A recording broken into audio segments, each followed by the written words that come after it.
হামারে বিল্লি হামসে ম্যাও, হিন্দিতে একটা শব্দ আছে যে আপনার বিল্লি আপনার সাথে মানে ম্যাও করে উঠছে।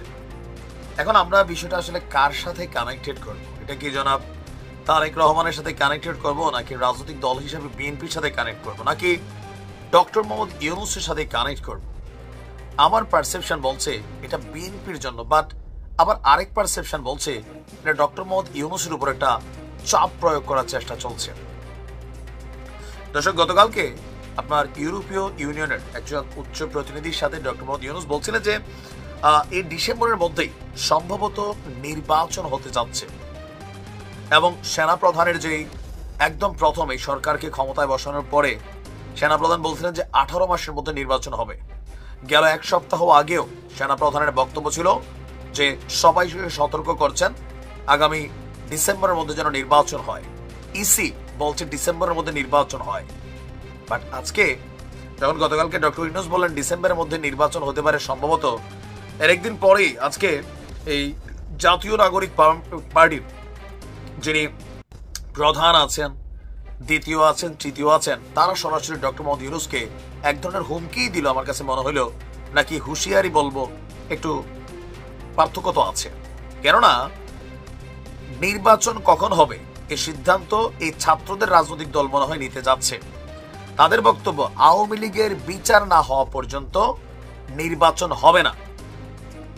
এটা তো ভাই একটা সাংঘর্ষিক অবস্থান না, যে আওয়ামী লীগের বিচার না হওয়া পর্যন্ত নির্বাচন হবে না। তো এটা 5 বছর হইতে পারে, 10 বছর হইতে পারে, 2 বছরও হইতে পারে।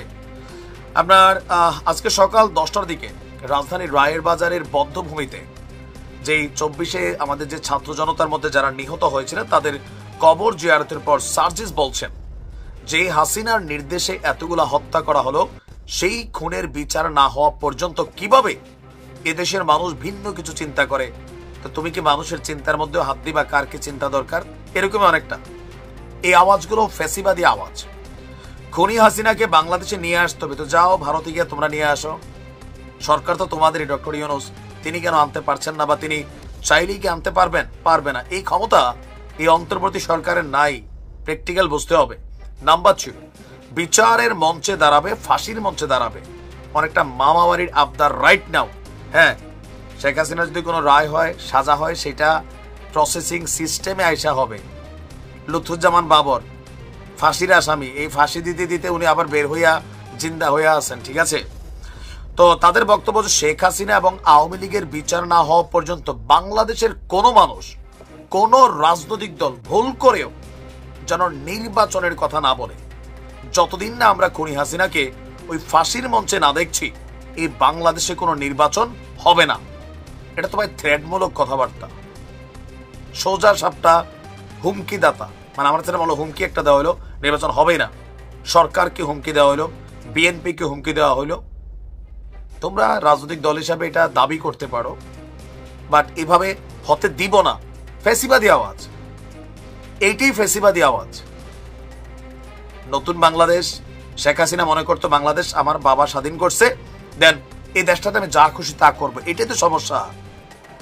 মেইন সমস্যা কোথায় ছিল? এইটা।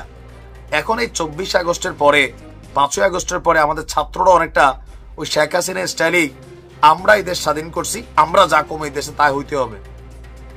এটা তো রাজনীতির ভাষা হইতে পারে না। বিএনপির যেরকম লারখারা দিচ্ছেন, বিএনপি তো ঠিকই মাঠে নামে থাকবেন, এগুলা বুঝতে হবে। দেশে অস্থিতিশীল পরিবেশ তৈরি হবে। তার বক্তব্য, আমরা রাজপথে ছিলাম, রাজপথে জীবন দিছি, মায়েদের চোখের পানি ঝরছে। তো আপনাদের কাছে একটু অনুরোধ করতে পারি, আমাদের জায়গা থেকে মায়েদের পাশে থাকার সর্বোচ্চ চেষ্টাটুকু করবো। তো সাইদের মায়ের পাশে তোমরা তো তারা দাওয়াতই দেও না দলটা উদ্বোধনের দিন। এখনো পোলাপাইন রাস্তায় ঘুরতেছে অসুস্থ হইয়া, তাদের চিকিৎসাটা শেষ করছো। যেগুলো তোমাদের কাছে টাকা পয়সা ছিল এগুলো খরচ করে এদেরকে একটা সুষ্ঠু পুনর্বাসন করছো চলমান। তো এটা তো আরো ভাই 5 বছরও লাগতে পারে। এখন এই ধরনের বক্তব্য এগুলা হচ্ছে হুমকি টুমকি টাইপের আর কি। এরকম বক্তব্য দিলে খুব বেশি দিন লাগবে না রাজনৈতিক দলগুলা আর তোমাদের মধ্যে সংঘর্ষ হইতে। মানে অতিরঞ্জিত আবার কোনো কিছু ভালো না। এই ধরনের বক্তব্য ডক্টর ইউনূসকে বিপদে ফেলবে। বাস্তবতা এটাই। দেখা যাক কি হয়। ভালো থাকুন।